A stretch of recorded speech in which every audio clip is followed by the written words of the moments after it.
Živijo, jaz sem Boštjan in to je podcast podrobnosti 65. epizoda, na drugi strani linije pa človek z kroničnimi težavami kolena, Anže Tomič, kje si? Evo me in moja kolena. Čeprav jaz imam samo eno koleno težavo. Jaz imam zmerno samo eno, jaz nimam okoli obeh istočasno. Okay. To pomeni, če ima kdo. Ja, jaz sem tako zamikam, vse se zamikam dogaja. Ja, že dost eno, kaj boš imel dva problema. To je res, to je res. 99 problems. Ja, and the knee is one. Sorry, JC, sorry. Ja, današnjega gosta sem pripeljal za tebe, Anže. Najlepša hvala. Ja, toliko te imam rad in toliko mi pomeniš, vidiš. To jaz sam spoštujem, Ja. Ta najbromance, ali kako se temu reče. Ja. In sicer z nami bo Martinom Kobanom, ki je avtor prve knjige na poškodbo z imenom patellar tendonitis, oziroma skakalno koleno, rečemo temu pri nas, kar je eno najbolj pogostih poškodb mladih in tudi starejših igralcev košarke, pa tudi odbojke, nogometa, tek, karkoli že. Se pravi, to je taka poškodba, katero se mogoče večina ljudi, ki se ukvarja s športom, imela v eni točki. Jaz sem jo imel večkrat, nazadnje, ko sem bil pri Barceloni in je bil to en tak res večji problem zame. Spoznal sem čisto na ključu Martina, ki mi je izjemno pomagal pri tej poškodbi, z svojimi nasveti, z pogovori z njim, mi je točno povedal, česa se naj lotim, kako se naj lotim zadev, kaj naj delam, kaj ne delam, konec koncev kaj naj jem, katere dodatke naj jem, če se naj izogibam. Tako da človek, ki res ve, o čem govori. Je človek, ki ima na svoji internetni strani fixkneepain.com preko 50,000 bralcev mesečno, preko 2,5 milijonov ljudi je uporabljal njegov material, in to so tako profesionalni športniki kot ljudje, ki pač se ukvarjajo s športom čist ljubiteljsko, pa imajo probleme z koleni. Kot sem rekel, definitivno človek, ki ve, o čem govori. Beating patellar tendonitis je pa njegova knjiga, ki je tudi na Amazonu možno dobiti. Jaz jo imam in je res cool knjiga za premagovanje težav s to poškodbo. V prejšnji epizodi smo govorili pa z Vidom Kavtičnikom, v epizodi 64, naš vrhunski rokometaš. Z njim smo govorili pa o njegovi karieri, o njegovem trenutnem stanju v igranju v Franciji. Potem smo pa malo primerjali košarko in rokomet in pravila v košarki in rokometu in kaj bi lahko spremenili, da bi eno in drugo igro izboljšali. Se mi je zdela tak zanimiv pogovor, da smo v bistvu gledali, da sem jaz gledal na rokomet kot košarkaš, potem da Vid gledal na košarko kot rokometaš. Vmes je Anže v letu z svojimi vedno dobrimi komentarji, tako da se mi zdi, da je bil edini človek, ki je oba športa igral zares, ne? Jaz sem edini, ki je oba te dva športa igral, ne? Ja, edini se to res. V bistvu, zato sem en let branil pri prulah, ne? Če to šteje. Šteje, voda šteje.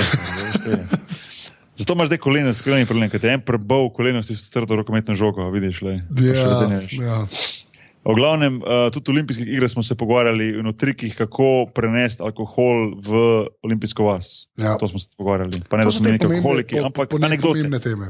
Anekdote. V glavnem, to je bilo to. Anže, admin zadeve. Ja, valjda podcast najdete na aparatus.si. Tam je še par podcastov, jaz delam ene intervjuje, pa s Pižamo se pogovarjam o Game of Thrones, pa s Tilnom Mrtačom se pogovarjam o Star Treku, pa o Officeu, pa še ne par podcastov je tam, drugače smo pa podrobnosti tudi v iTunesih. Dajte nam tam kakšno ceno, hvala vsem, ki ste jih že dali, ker tako še kdo najde tale podcast. Pa seveda naš Twitter account, @aparatus_si, ki ga fura. Sužen strokovnjak. Tako, res je, zaprt v svoji kleti. In, tako. Pač fajn Twitter, no, kaj ne rečem. Odličen Twitter, kadar Twitter. A ti, če bi jaz tebe zbudil polnoči, bi ti znal to povedati, to sem te enkrat že vprašal, ti neverjetno dobro poveš admin zadeve. Ja, koliko sem jaz zdaj to že povedal. Zanč mi je Slavko seštel vse, koliko je bilo vse podcaste, mislim, da je že na 270 sem, 280. Profi. Ja, neka nerealna cifra je. No. V bistvu, koga sovražam pa Slavko, ker mi se števa te zadeve. On pa s statistiko vletava, ampak ja. Zdaj pa te še nekaj vprašal, a vnema je še vedno ista? Ja, ali ni to bizarno? Hvala bi se mogel že naveličati, ali ne, jaz ne vem. Jaz mislim, da bi mogel biti že čisa nojd, pa v bistvu nisem. Isto sem slabo rekel, pri 300 zašele začnete starati. Ja. Škavno na koncu feeling, da se bo folk cel folk se bo prej naveličil pred tabo. Ja, pa pred mano, upam. Ja, mislim, ne vem, jaz tako res še zmeram sem napaljen. Ne znam razložiti, iskren. Lepo, no, lepo. V glavnem, ja, to je to, no.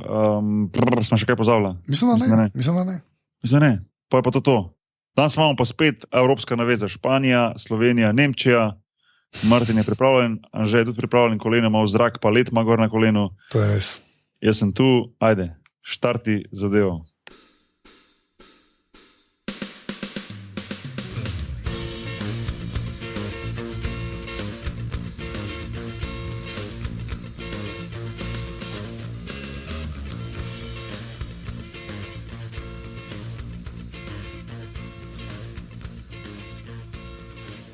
Okay, so we are joined by Martinom Kobanom, the author of the first ever book on patellar tendonitis. I think it's one of the maybe most common injuries, sports injuries, especially in basketball, volleyball, maybe even football, running, and so on and so on. We'll definitely get deep into it and discuss it and try to get to the bottom of how to fight this nagging injury that so many athletes, including myself, had problems with. Martin, how are you doing today? I'm pretty good. How are you? Doing great. My season's over, so I'm officially on vacation. Oh, nice. Yeah.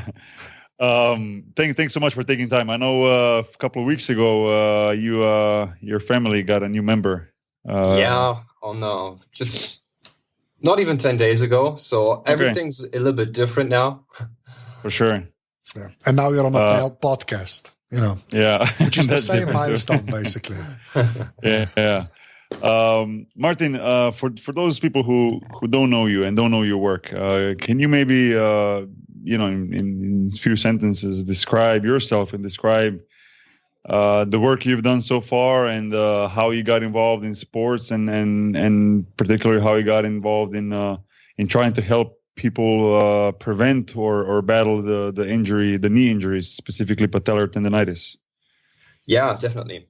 So I started playing volleyball at a really early age, probably around 6 or 7 or so. And my brother and I played that with my dad for 15 years, 20 years almost, and we had lots of fun. But when it came time to go to the university, I decided, hey, I want to try something new. So I started playing basketball and never had any injury playing volleyball. But of course, in basketball, you have the occasional ankle sprain. Everybody gets that eventually. But after I decided, I want to increase my athleticism to be able to dunk, which is like every recreational basketball player's wet dream to be able to dunk. Yeah. Started doing heavy squats and other leg exercises, and I was able to dunk. Yay, that was amazing. The part that was not so amazing was that I also started getting knee pain for the first time in my life, and that was the start of my journey with patellar tendonitis. And I tried a couple of things to get rid of it. I tried stretching, I tried warming up, I tried all the advice that I could find through books written by doctors, resting, you name it, nothing helped.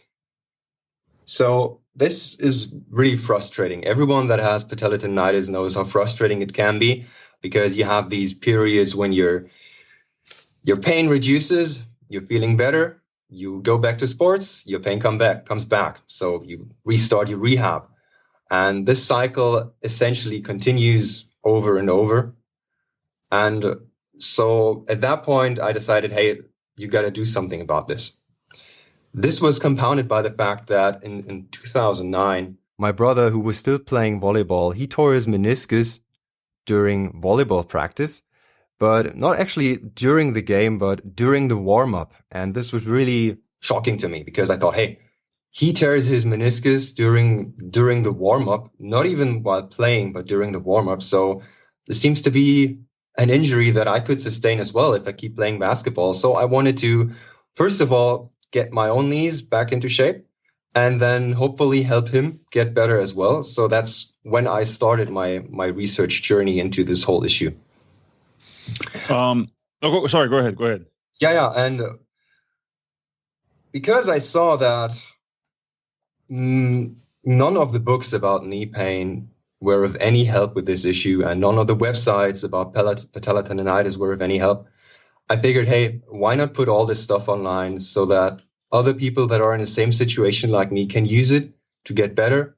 And that was when I started my website in 2011, I think. And it just kept on building from there. People kept asking for a book, so I started my work on the first book, and then I decided, hey, why not focus on patellar tendonitis in a separate book? So that came out in 2013, and it's been going pretty well ever since. And people are really happy with finally getting the help they deserve. Mm-hmm. What did you? You ended up focusing mainly on patellar tendonitis, which I had throughout my career. I had problems with it. Mostly, first I started having problems when I was maybe, I don't even remember, like 15, 16, 17. That's a pretty common age, right? When the young athletes first started having problems with the knee. Or Martin, maybe for the beginning, for those people who are not sure what are we talking about, can you describe the patellar tendonitis injury and how it feels when you have this injury? So the patellar tendon is the tendon that connects your kneecap to your shin bone. And when you have patellar tendonitis, you're going to feel pain in the patellar tendon directly under the kneecap. And it's going to start off slow with maybe a little bit of discomfort after you're done playing volleyball or basketball or whatever you play. And at that stage, most people just ignore it because, hey, it's just a little bit of discomfort. You can play through it. It's not going to be a problem.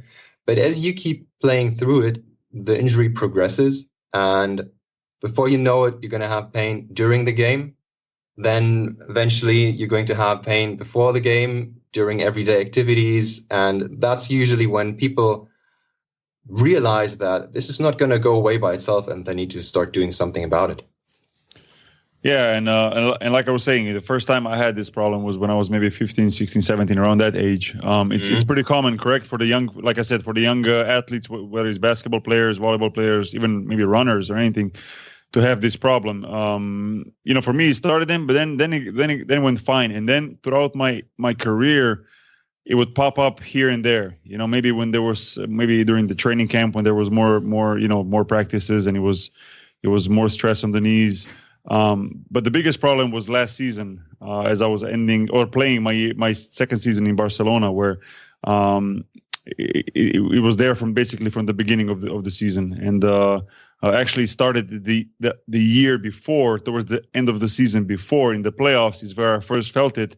But over the summer, I didn't do much. Over the summer, I thought I'm just going to rest my knee for a couple of weeks and it's going to be fine. But as soon as I stepped back on the basketball court, it was hurting again, or maybe even more. So I had problems the whole last season with it. Could not shake it off, especially, most probably because I didn't take any time off. It was basically there's no time to take off. Patellar tendonitis is not considered an injury where you can't play. You can play, but it's painful. And then, playing for Barcelona, which always expects the best results, and you as a professional also want to sacrifice and give it all. I didn't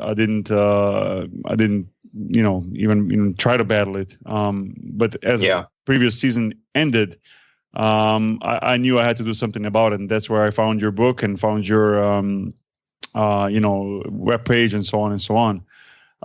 What is when it comes to patellar tendonitis? What in your opinion or your experience is the biggest mistake that people do when they think about it? I just described my situation where I just thought I was going to rest it, but it didn't help. What's one of the biggest mistakes people can do? I would say one of the biggest mistakes is if you're a good athlete. So say, for example, someone in your conditioning, and now you decide, okay, I'm just going to take 2 or 3 months off and rest completely. And then you go back to the same level of training that you did before you took the time off.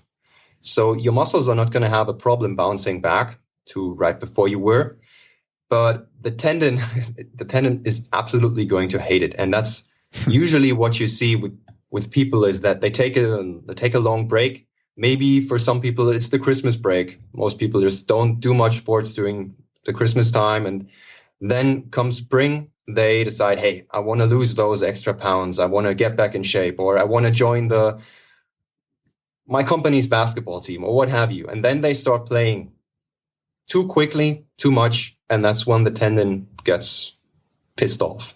Mm-hmm.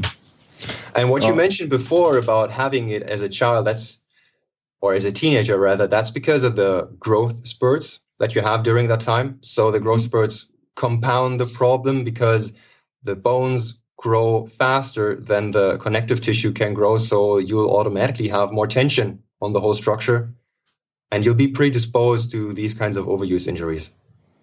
Right. So, so that's why that's such a sensitive time. I see a lot of young players having the same problem, and but I think like maybe it's just me, but I think like it's easier to shake it off when you're still a teenager than when you are maybe 33, 34, 35-year-old professional player. Definitely. Yeah. And what you mentioned earlier about just playing through it, that's gonna work for a really long time, but eventually the tendon is going to get so degenerated that you're going to approach the very high risk of suffering either a partial tendon tear or either a complete tendon tear. So just 2 weeks ago, I had 2 professional athletes email me, one from Germany, a young woman actually, and another professional volleyball player from, I think, Canada. And both had partial tears in their patella tendon after after playing through their injury for 3 years. And the woman actually, she said, yeah, when I suffered the tear, nobody from my coaching staff knew why it happened, because it happened all of a sudden. And I told her, hey, it didn't happen all of a sudden. You had this injury for 3 years, and that's just a normal progression of how these things go. So it's not a surprise. Yeah. No. It's definitely an injury that maybe, like I said before, it's not an injury. It's not, for example, like a broken bone or a torn tendon. It's something that you think you can play through, but it definitely increases and gets worse as the time goes on. Anže, did you ever, like, you play basketball and you're also a tall dude? did you ever have this kind of injury? I know you have knee problems now, which is not patellar tendonitis. I guess it's a little bit more severe. But my knees are made of glass, basically. I think that, like, that's my problem. No, because like the only thing I ever had is the thing I have right now again, which is basically just busted cartilage under the kneecap. Okay. Yeah, that's the only thing that happens to me. Like, all of my sort of tendons are fine. Never had any problems. Just every once in a while, one of the knees just gives up, basically. The cartilage gives up. So, yeah. So I had like an operation on my left knee once last year on the right knee, and I think I'm headed for another one this year. Which is why I'd probably stop playing basketball at some point. Anže, you're doing too much heavy dunking, man. That's the problem. Stop dunking on people, man. Yeah, you gotta switch to your old man game. Yeah. Just my mid-range game needs to improve then, because my mid-range shot is just crappy, basically. So, but yeah, no, it's weird because I, like, on the one hand, I've been really lucky because seriously, like, I haven't had any other knee problems except for the cartilage, right? Which is kind of crappy. When my meniscus on the sides is fine, it's a little red the last time I had it operated, which is weird because when I talk to Boki about his stuff, right, it's always weird to me where it's it kind of doesn't sound that bad, I guess, but hearing you talk about it, it's apparently pretty bad if you ignore it. So yeah. It can get pretty bad if you ignore it, but even if you can still play through it, it's going to impair your performance at some point. And you're going to feel the pain. It's going to be in your head. Your game is going to be different. You're not going to be as good. So these are all things to be considered. Like, take, for example, Stephen Curry in the last game that everybody was talking about. Is he feeling 100%? Is he not feeling 100%? He doesn't look quite well out there on the court. And these are those things. Maybe it's just a little bit of pain, but it throws you off. Yeah, it definitely throws you off. I mean, I know through my own experience, like when you're not feeling 100%, it's difficult. It's definitely difficult, and I'm not sure if there's any sport out there that you cannot feel 100% and still be at 100%. You know what I mean? Like it's definitely, and that's something that, for example, when you have a patellar tendonitis problem and when it gets pretty severe, and it's painful. Maybe people in the stands and people who watch the game don't see it, don't know it, because it's not like you have it wrapped up or that you need I don't know, a heavy brace. It's just something that is there, and you watch the game and you think like, why is this player like half a step late? Why is he not jumping as much as he used to, or he did maybe a month ago? Like it's something. I would call it a very sneaky injury. Where it kind of creeps in slowly and it doesn't go away. Martin, when you wrote the book about the patellar tendonitis and you have your webpage, like where do you try to find the information from, and how do you sort out the information? How do you decide which information is good, which you should follow and add to your book or to your webpage, and which is maybe not good? I'm sure there's a lot of testing done, different universities, different doctors, or however they do different testing for different things that work and don't work. How difficult it is to the end to find things that work for an injury, and kind of sort them out and kind of push aside those things that maybe have been proven to not do well. So you have a ton of research papers that you can read on PubMed, for example, and you also have a number of industry experts, or maybe not industry expert, but subject matter experts that do clinical research on patellar tendonitis. For example, you have Dr. Jill Cook or Dr. Peter Maliaris. And these guys, they publish and they do research, and both were featured on another podcast, the Physio Edge podcast. So when you do this research, you obviously start out with the basic keyword that you're looking for, and then you look at everything and you connect all the dots. And the step where I take it further than most people is I also look at anecdotal evidence. So anecdotal evidence is basically just a fancy term for saying what worked for some people, but that hasn't been researched at a greater scale. So for example, you have supplements, you have certain types of exercises. So then, and this is really fuzzy work. For example, you go to Amazon, and you have the question, okay, does supplement X epsilon work for patellar tendonitis? And you look at those supplements, and maybe you're going to find certain supplements that have hundreds or maybe even thousands of reviews on Amazon. And then you open up those reviews and you look at people's stories. Do people tell the story that it worked for tendonitis, for example? Yes, good, no, okay, or maybe there's no evidence at all. And then you take that in consideration and you go back to your original research source and try to confirm the anecdotal evidence through actual research papers. So this is kind of a back and forth. And then, of course, you also have the whole movement aspect. So how do people move, and what do the joints work properly? And that's where you look at the writings of people like Dr. Gray Cook or Dr. Perry Nicholson. And so my work is, I like to think of myself not as the guy on the front lines, but I'm more like the Steve Jobs. So I take what someone else has already discovered and confirmed and put it together into something greater, bigger, and better. So for me, my goal was to create an approachable concept of everything that works and put it together so that people don't have to go out and don't have to spend hours and hours digging through research only to discover, okay, I just spent 2 hours reading about something that doesn't really work. So I wanted to create the finished product, and that's basically the process. Yeah, makes sense. You mentioned supplements, and I'd like to touch on this a little bit. When it comes to whether it's patellar tendonitis injury or any other injuries, it's very important to keep things that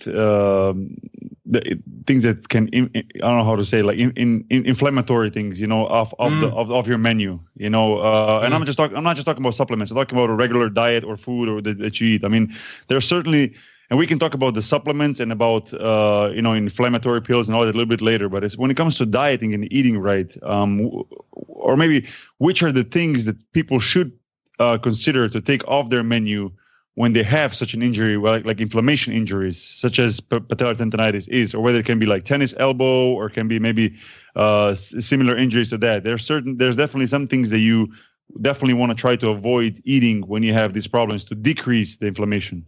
The biggest item on that list are polyunsaturated vegetable oils. So vegetable oils that are rich in omega-6 fatty acids. For example, you have corn oil, safflower oil, sunflower oil.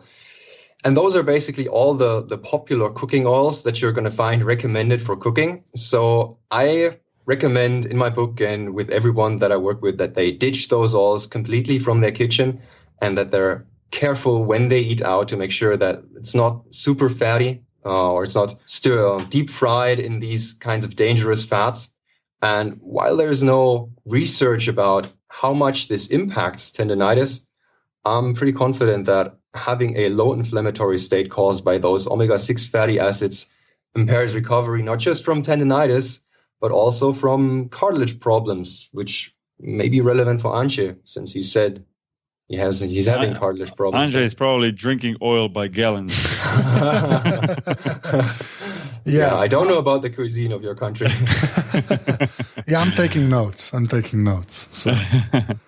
Okay, another thing. I thought, Martin, for sure you're going to say the first thing you're going to mention is sugar and sugary things. Is that something also that we should keep down to minimum when it comes to that? I mean, everybody's going to, of course, say that sugar is not healthy and too much sugar is not healthy, but especially when it comes to injury, it definitely does not help. It's definitely not something that you should be taking more, correct? Like I said, it's one of those things where you don't have any evidence to say, okay, if you take it off, it's going to have a huge impact. This is something that everyone has to experiment with on an individual basis to see how it affects them. For me, the whole sugar thing is such a no-brainer that it didn't even occur to me, to be honest, because I don't think we even have sugar in our household. We might be a bit extreme in that way. But yeah, that's reducing sugar is a given for me. So ditch all the soda, get rid of all the sweets that you're eating, not just because of the tendinitis, but also because of the whole overall health damage that you're inflicting to yourself through that. Yeah, no, correct. I mean, absolutely, I agree. And if we take it a step further, then we come to the whole anti-inflammatory painkiller things. I'm sure people listening to this, they know the pills such as Voltaren and many similar ones that decrease the pain, maybe for a couple of hours or for a day. I'm not gonna pretend I'm perfect. I definitely have taken Voltaren before many times, before many games. Have done it when I had my knee problem, and I gotta say it did help for that hour maybe or 2 hours or sometimes strangely I felt better the next day, which was kind of like a delayed effect where the day after the tough game my knee felt great because I took the anti-inflammatory, not during the game, but the next day when you would expect the knee to be a little bit swollen or painful. I felt great. I thought I can go running a marathon right there, But then the next day, then 48 hours later is where I would really hit, when I would hit like a low, and that pain would just skyrocket. I guess when that anti-inflammatory would get out of your system.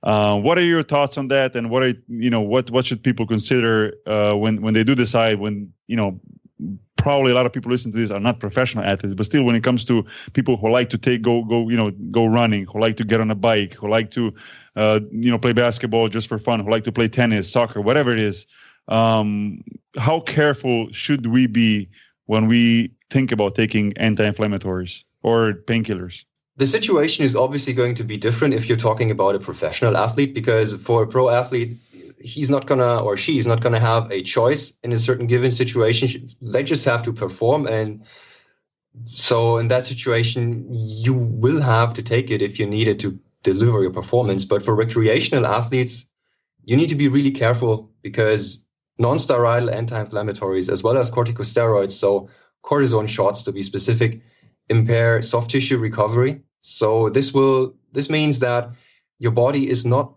as able to adapt to the demands that you place on it. And the longer you use it and keep training, the more damage you're doing to yourself. Now, anti-inflammatories do have a role in the treatment for tendinitis. And if you listen to the talks of Dr. Pete Malliaris or Dr. Jill Cook, which I'd love to put in the show notes, by the way, because this is going to be really useful for any coaches or physical therapists listening. We'll definitely put notes. You can email me notes later, and we'll definitely put it in so people can click and read more about it, especially the ones that are interested or have these problems. And I'm sure they'll be very thankful. That would be tremendously useful for them. Anyways, the consensus is that if you have this reactive stage, or if you have a sensitized tendon that's very irritable, that easily reacts to even the smallest stimulus by becoming really painful. During that stage, you can use ibuprofen or other non-steroidal anti-inflammatories, although the consensus seems to be that ibuprofen is best for this, to calm the tendon down, to desensitize the tendon, to get rid of the pain. But during that period, you should obviously not continue your regular training. And that's the biggest mistake people make. And part of that we can blame doctors for, because I don't think they warn people properly about the risks of taking ibuprofen and just continuing their regular training. So if you go the anti-inflammatory route, do it in conjunction with treatment by someone who's experienced with patellar tendonitis or the respective injury that you're having, and make sure you focus on healing your injury and then return to sports, and don't use a Voltaren, Gale, or ibuprofen just as a crutch to allow you to keep playing, because that's a recipe for disaster. Yeah, and I'm not gonna say any names, but I had teammates in my career who would take Voltaren like it was candy, and that's not a joke. I mean, I had teammates who would take Voltaren before every single practice, every single day. And that's definitely an overuse. I had teammates who were not able to practice if they didn't take Voltaren, and were on it basically throughout the duration of the whole season.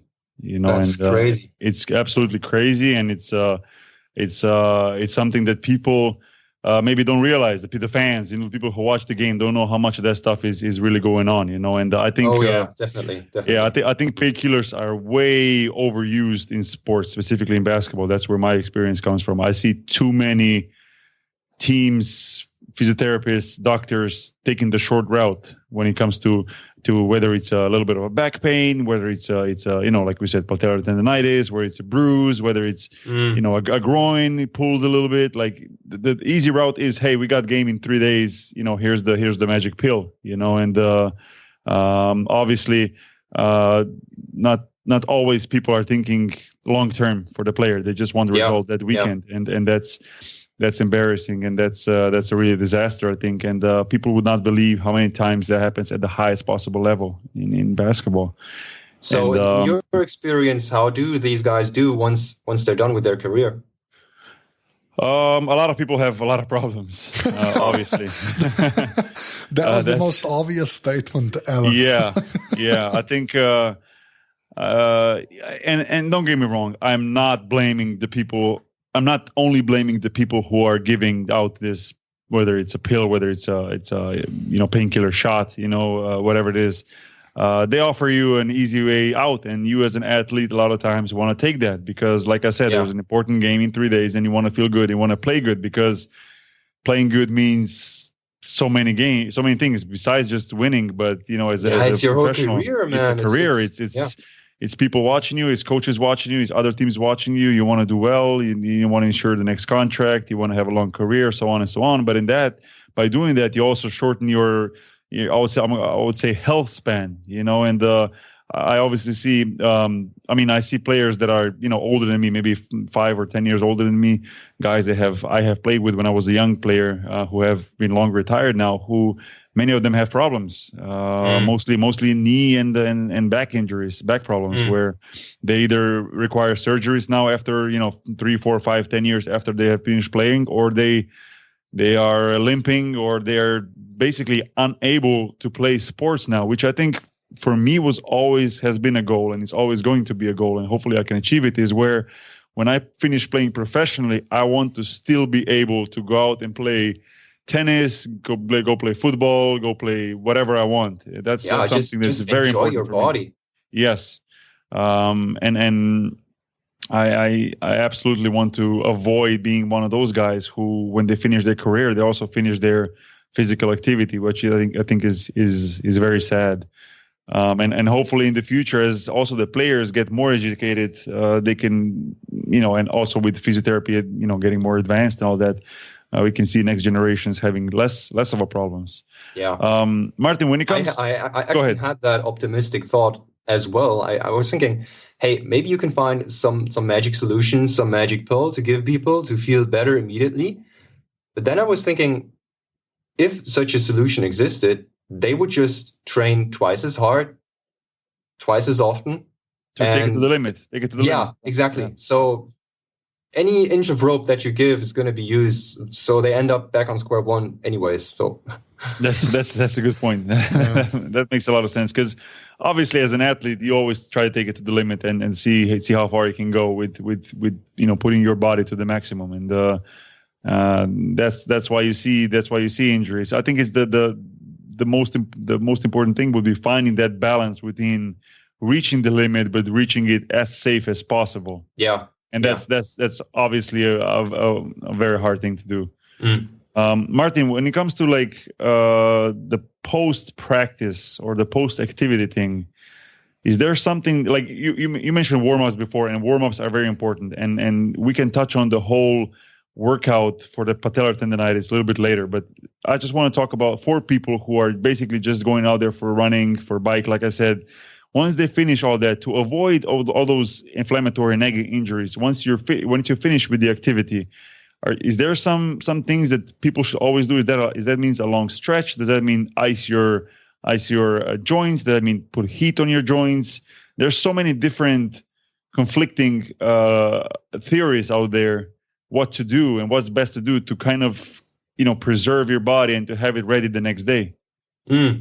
Yeah, just like you said it, man. There's so much conflicting evidence and advice. So for me, I never found anything that really convinced me. Some people are into the ice approach, taking ice cold showers, ice baths, icing joints.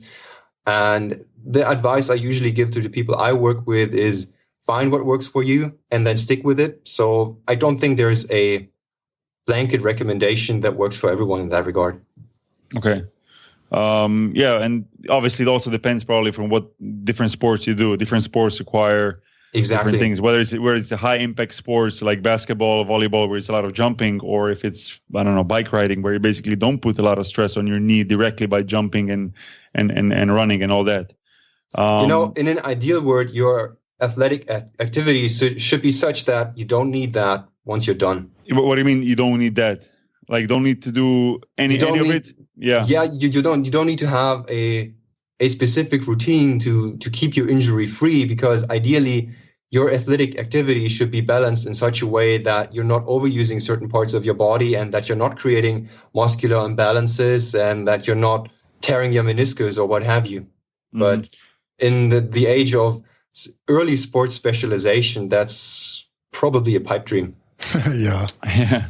Anže, you ever played on this basketball course where instead of like a wooden floor, there's like I don't even know how to call it. In Slovenia, we used to have a lot of those gyms where they have like a green mass. The worst courts ever. Yeah. Martin, do you know what I'm talking about? It's almost linoleum, basically. I don't know. It's like an artificial cement kind of thing. I don't even know how to call it. It's shiny. It's really outside or inside? Yeah, inside. Inside, yeah. It's not like a parquet floor. It's almost like linoleum, but harder. It's this weird sort of artificial mess. Just the worst thing ever. Yeah. Well, the reason I'm asking this, because my question was, when I mentioned before, like a high impact sport is like, if Martin, you have from your experience, maybe some differences between different playing floors, whether you're doing your activity on the grass, or you're doing it on the wooden floor, or concrete. Is there some evidence of different things? I mean, different floors having a more of a problem for knees in this case? Because I was always told from different coaches and different people, like, oh, when you go for a run, don't go running on the concrete. Like, try to avoid concrete. Go running on like a wooden. I mean, like a grass, like a path or like a side of the road. In your experience, does that matter? Is that something that people should consider, or is maybe like a non-issue? Oh, it definitely matters. Okay. That's the area of anecdotal evidence again. So there's no research on that. But in my experience, back when I played a lot of basketball, I always preferred the indoor hardwood floors over the outside rubber kind of ground. In Germany, we call it tartan. Yeah, Tartan. Yeah. We have it's the same word here. So yeah. And I prefer the inside, and for running, definitely a soft surface. It doesn't have to be grass. per se. It can also just be like a dirt road or like dirt road. That's so much softer than concrete. Mm-hmm. And that's not only probably impacting knees, but also besides ankle, also back. I would imagine. I mean, all the vertebrae and the whole thing. I think it makes a difference. I mean, I felt the difference when I would play basketball outside on concrete or inside. I would felt huge difference even as a younger player. Anže, I don't know. You probably spent a lot of time playing outside. I would imagine. Yeah, it's less and less, Boki. Just that's all. For some strange reason. Yeah, for some strange reason. Yeah, no, but honestly, because the outside play is just it's when it's 3-on-3, you can get away with more of it, right? But if it's like a 5-on-5 on concrete, I just won't bother anymore, honestly. Because Anže, you need to invest in like a Xbox or something and start playing like a 2K. What's now 2K16 or whatever. Yeah. I have an Xbox. I do not. I do podcasts now, dude. It's like I don't have time for the Xbox, basically.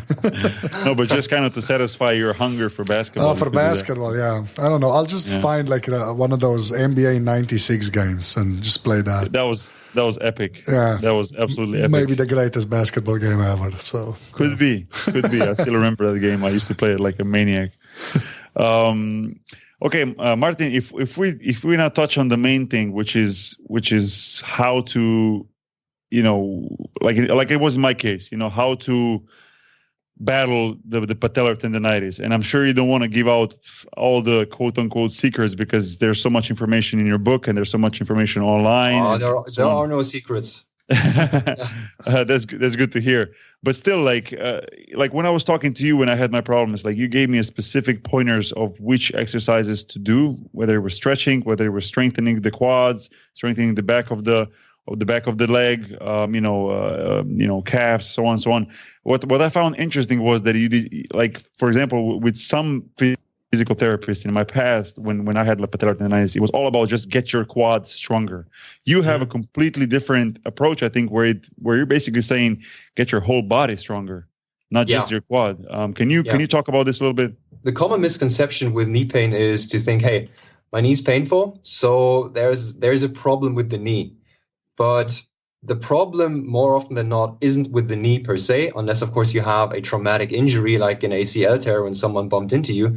But if you're talking overuse injuries, then the problem usually is that you've overloaded certain parts of your knee, certain tissues inside your knee. This can be your patellar tendon. This can be the IT band, for example. This can be other tissues.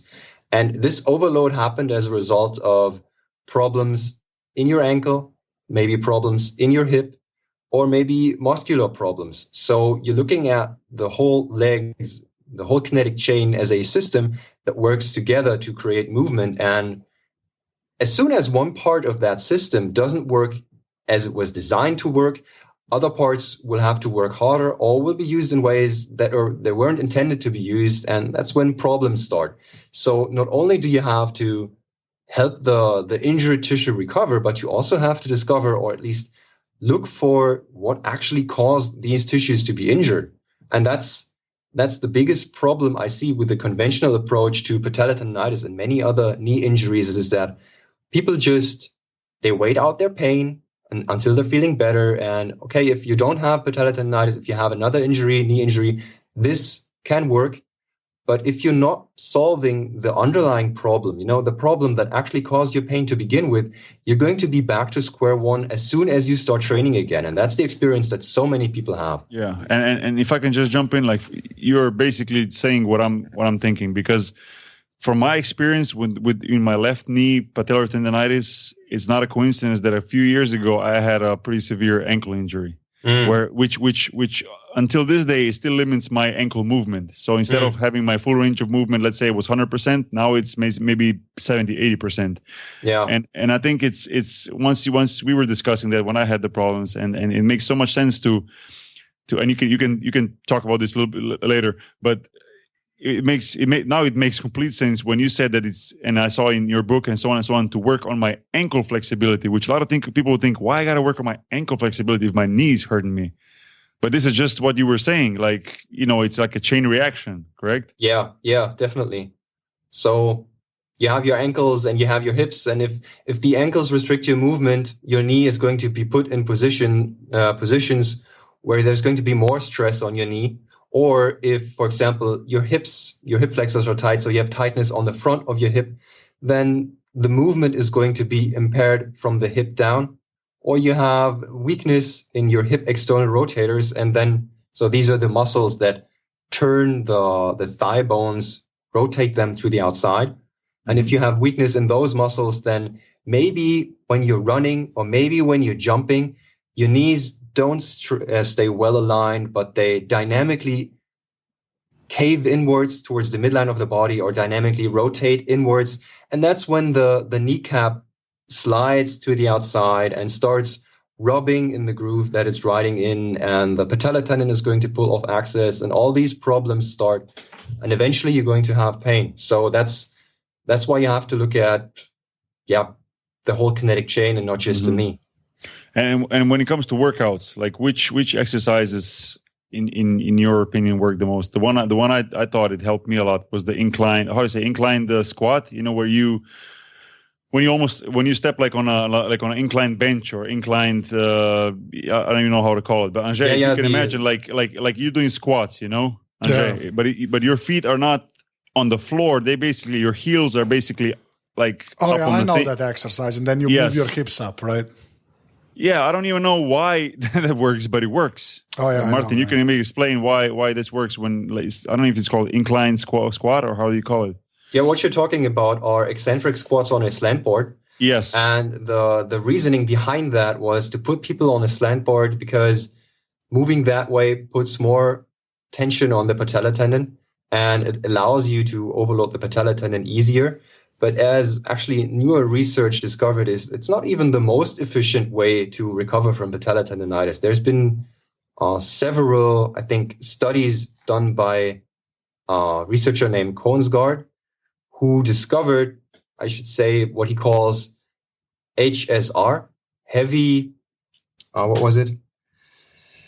strength training for patellar tendonitis, or heavy slow resistance training. That's what it's actually called. And you're doing the same thing, just using different exercises. So with the slow eccentric squats, you did the bodyweight squats. And with his approach, you're training less often. So you're just training 3 times per week, and you're still using a slow strength-based movement. So he did, I think, Smith machine squats, the leg press, and back squats with the added modification that you do them slowly.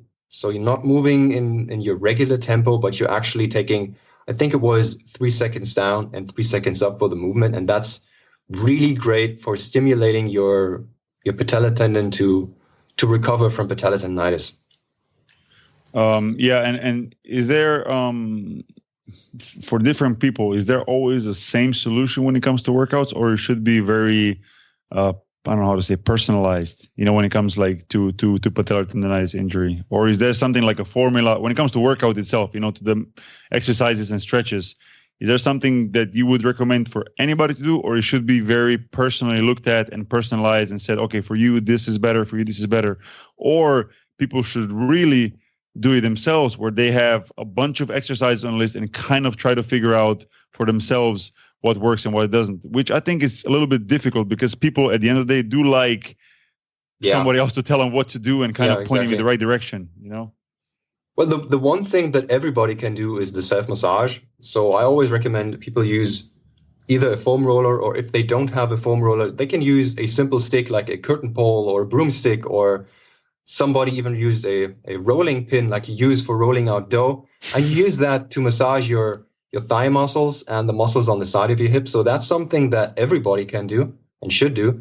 But beyond that, it's really highly individual. And for example, the way you use the strengthening exercises for the patellar tendon really depends on your pain levels. So if, for example, your pain is really high and your tendon reacts to even low loads by becoming very irritated, then you should use isometric training, like wall sits, for example, where you just sit against the wall with your knees at a little above a 90-degree angle.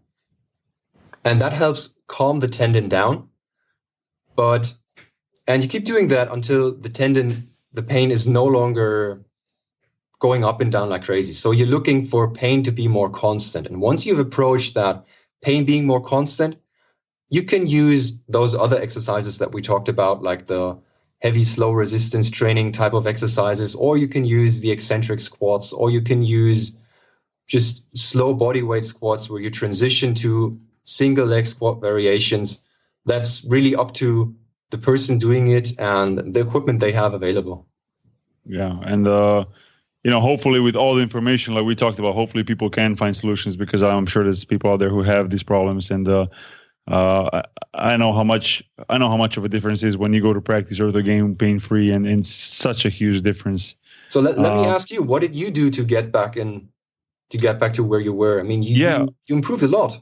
I did. I actually feel this year, I was just talking to Anže before we started recording, like I feel this year compared to last season, I would say, and it's going to sound maybe crazy good, but I feel 90 to 95% better than I do last year. That's great. And I'll tell you two reasons. First is because I really took my time in the summer to work on the knee, and especially the pointers you gave me, and I was almost obsessed with it, working on it daily. Not just strengthening every day, but kind of like, do more stretches and more rolling one day, the strengthening the next, and so on and so on. Stayed off the court for maybe more than a month or month and a half, and just worked, tried to strengthen the knee. And then kind of slowly got into it before the season. Didn't go right at it from the first practice to go full speed. Perfect. That's one thing. And then second thing, I have to be realistic and also say that, okay, this year I'm playing in Sevilla, which has, only one game per week instead of 2 games per week, like I did for pretty much the whole my career up until this year. But I have to say that we still practice every day, and there's still impact on the knee, because practices itself are just as tough sometimes as games, So all in all, I think it was huge for me to take the time off in the summer and just focus on this. And I'm really thankful for all the tips you gave me and all the advice, because it's something that I was looking for, and I got it from you, and it definitely helped. That's why I think it's so, whenever I have a chance, I try to talk to other athletes to give them those tips and tell them it does work. Yeah, definitely. You did it really well. The problem is that once the tendon is sensitized to pain, it can take many, many weeks for the pain to go down at first. So if you're in season and your tendon is sensitized, then it's probably going to stay that way during the whole season. But once you're out of the season, you can take time to recover, and that's really what you should do.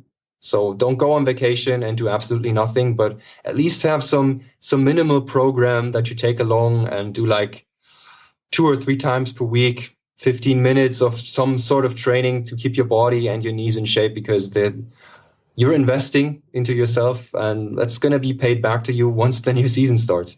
Absolutely. Okay, so this is going to be a stupid question because we're like 50 minutes in almost, but what's the pain like when you have this? Like how can you, like does the whole knee hurt, the bottom of the knee, like? For me, it was always under the patella. And it was for example, when I would start the practice, if I touched the under patella, it wouldn't hurt.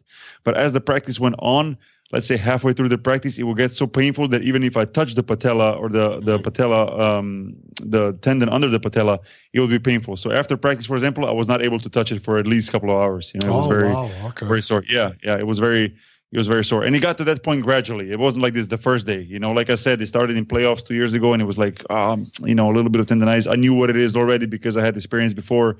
But then it got worse and worse towards the end of the season. Took the summer completely off not the summer off, but like a month and a half off without strengthening the knee or anything. And then went straight into basketball, and it came right back, like I said before, back to like 100% pain that it was before, same.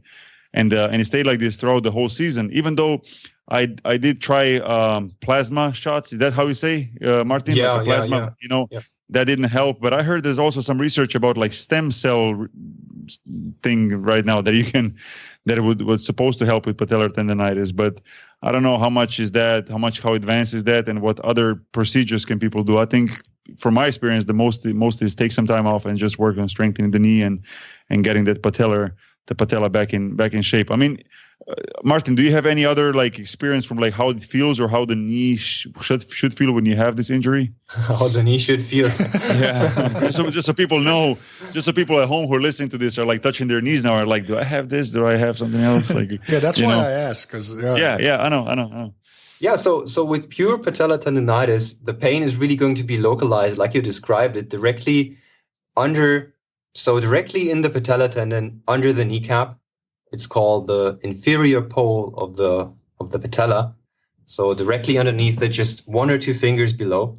But if you have other issues that are going on at the same time, for example, if you have inflammation in your fat pad under your kneecap or in other problems in other tissues in your knee, then the pain is not going to be localized as much. And maybe you're feeling pain all around the kneecap, or not just in the patella tendon directly below the kneecap, but also around the tendon. So really depends on if you're just having patella tendonitis or if you're having something else as well. Yeah, well, hopefully people can feel this less and less, and especially with your help, Martin. What do you have in store for you in the future? What are you focusing on now? What are you doing, let's say, in the next year or so? I imagine you're trying to gather as much as possible information and keep on building on this and try to help as many people as possible. Yeah, I'm trying to reach more people, trying to learn more, trying to get better. And right now, I'm not really decided on how I should continue. I'm thinking about covering every knee injury in a book that doesn't just talk about patella tendonitis, but about all the knee issues that you could potentially have. And I'm debating with myself whether that would be a reasonable approach or whether it should be better to have individual books on the individual injuries like I did with the patella tendonitis thing. Eventually I'm going to find a solution to that. But other than that, really, like you said, trying to reach more people and spread the word. Yeah, and we'll definitely try to help that, to help you with that. It's really a good thing that you're doing. And, there's no better proof than when people actually try it and go through your help, go with hand in hand with your help. And I have done it, and I have to say that it definitely helps. So we'll put a lot of notes when we post the podcast out on our webpage, and people can order your book. I think it's also available on Amazon. Beating Patellar Tendonitis. It's a book that is worth having, and I'm not gonna lie, I passed it around to a couple of friends who who had similar problems, and they all came back with positive feedback. So I mean, that's why I wrote the book. Right. I get these stories all the time by people through email that write me with their problems. For example, one guy wrote, and that just stuck with me, is I get horrible knee pain when I put my young baby daughter into her crib. And I was just thinking, wow, nobody should have to go through this. I mean, that's horrible. And anything you can do to help these people, even if it's just passing around the book or giving some advice here or writing a short email to give some tips, that's cool. Why not do it? That's awesome. And I like the way you think. I think things are, when you're open like this and when you share knowledge, I think you receive back just as much, if not more. So I think your approach is definitely a correct one. Fix, they call dash or slash or fix dash. Oh, just fixkneepain.com. Fixkneepain.com is simpler. Yeah. Fixkneepain.com. You can find a lot of information. Beating Patellar Tendonitis is the book that I definitely recommend. Martin, thank you so much for taking your time. This was an awesome conversation. I'm sure we helped a lot of people who are having problems with the knee injuries, and I'm looking forward to see what you're going to do in the future. Hopefully, I'm not going to need any of your books, but if they come out, I'm definitely going to recommend them. So maybe Anže, you're going to need the next edition of the book. I've been checking out the site since you told me we're going to do this. So yeah, like I said, I'm taking notes. I just wish there was like something to do for the cartilage, but that's just bone tissue, and that's just sucks. Cartilage, I think, is the most difficult thing, if I'm not wrong. Right, Martin? Like cartilage. Are you talking about meniscus issues, or are you talking about the articular cartilage? I think it's the articular cartilage, I guess, because my meniscus is fine. Okay. So for the articular cartilage, you can definitely Like I said earlier, ditch the omega-6 fatty acids, take a fish oil supplement. And then, I don't know about your country, but in America, they have this supplement called Move Free, which contains chondroitin, glucosamine, MSM, hyaluronic acid in a reasonable mixture. And that really helps a lot of people with our cartilage problems, with arthritis specifically. And I even had one guy that was about to have his total knee replacement surgery. He emailed me in December or in November, and we talked, and I gave him these suggestions along with exercises to use. And with arthritis, it's just move your knee through the full pain-free range of motion without placing load on it. So, for example, lie down on your stomach or lie down on your back and flex and extend the knee as long as it's pain-free. Take these supplements. And in January or February, he wrote back to me and said, I don't know what to tell my surgeon, but I'm pain-free and I don't think I need a surgery anymore. I'm like, dude, that's a great problem to have. Exactly. Awesome. Martin, where can people, like I said your webpage and I mentioned your book. Is there any other way people can reach you? I know Twitter is one of the things you use. Yeah, I'm on Twitter, but I don't check Twitter often. So the best way to reach me is to go to my website and to sign up to one of my free email courses. And then when you get my emails, just respond to my emails, and I read and respond to every email that I get. And that's the safest way to get in touch with me. Awesome. Martin, thanks to you so much. We'll keep in touch, and the best of luck. Yeah, thanks for having me. All right, thanks. Bye. Bye-bye. Bye-bye. To je bil torej pogovor z Martinom Kobanom. Se mi zdi, da je človek podal marsikaj zanimivo informacijo na temo poškodb. Anže, si zacahnil kaj? Ja, sem že prej, ko sem se pripravil na tole, sem malo sajt gledal, tako da so vaje imam zapisane, tako bom rekel. Ja, mislim, škoditi definitivno ne more. Se mi zdi, da če pa si človek malo pomaga že s temi nasveti, ki jih je dal on, se pravi, ali je to zdaj prehrana oziroma česa pri čem paziti, ali katere vaje delati, ali katere mogoče dodatke imati, katere ne. To so vse stvari, ki lahko človek sam dela in sam se jih loti, in to niso stvari, ki bi bile ne vem kako zamudne, pa ne vem kako drage, pa ne vem kaj vse je, tako da iz mojih izkušenj, ko sem večkrat rekel tokom tega podcasta, se mi zdi, da je to vredno poskusiti. Jaz sem imel zelo pozitivne rezultate.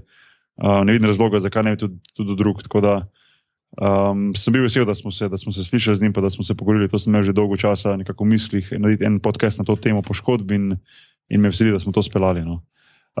Anže, imamo za na konec še kaj za dodati? Ne, kar se sam še admin, ne. Ja, to smislo. Ja, kar pa pomeni, da pač tale podcast je seveda del mreže aparatus.si, samo na Facebooku, tam posačite aparatus.si in pa imamo služna strokovnjaka, ki tvita na aparatus.si. A sem rekel aparatus ali podrobnosti, veš, kaj me pa zjebe, ne? Pa vseeno, to je vse zlito v eno skupaj. Ne, veš kaj, ko vam tam izmerim aparatus, pa je pa podrobnosti. Tako da, če nisem rekel, to mu vseeno odpustil za nalaž. Bom rekel še enkrat na podrobnosti počrtaj si, ker služi se nekako ful dobro dela. No. Tako da ja. Ja, kadar dela. No.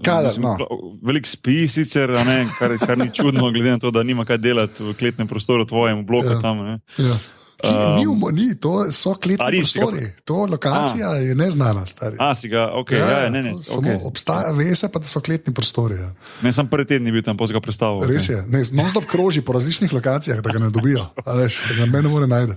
Jaz sem čakal, da najem potrka na vrata, pa ne pizdi, to res. Drugač pa ja, aparatus lahko vala tudi podprete, to pa naredite tako, da greste na aparatus.si/podpri, pa če res vsak evro prav pride, tako da full hvala vsem, ki ste to že naredili, polnim, ka boste. Evo. Tako, kot vedno še v mojem imenu, en velik thanks za vse, kar je že omenil, pa se slišimo naslednjič, čez 14 dni. To je vse res. Oziroma pač, ja, odvisno kaj posluša človek. Ne, ja, to je tudi res, ja. Lahko se slišimo že jutri. Ali pa lahko, da smo se slišali že včeraj. Ja, pa zdaj, če hočeš biti full eteričen, lahko se nikoli še nismo slišali. Ne vem. To je prav. Ali pa že 65 smo še, naslednjič pa bo 66 tič. Res je. Zdaj preveč za filozofera. Reče delo, Boki. Tečna smo. Ajde, čau. Čau.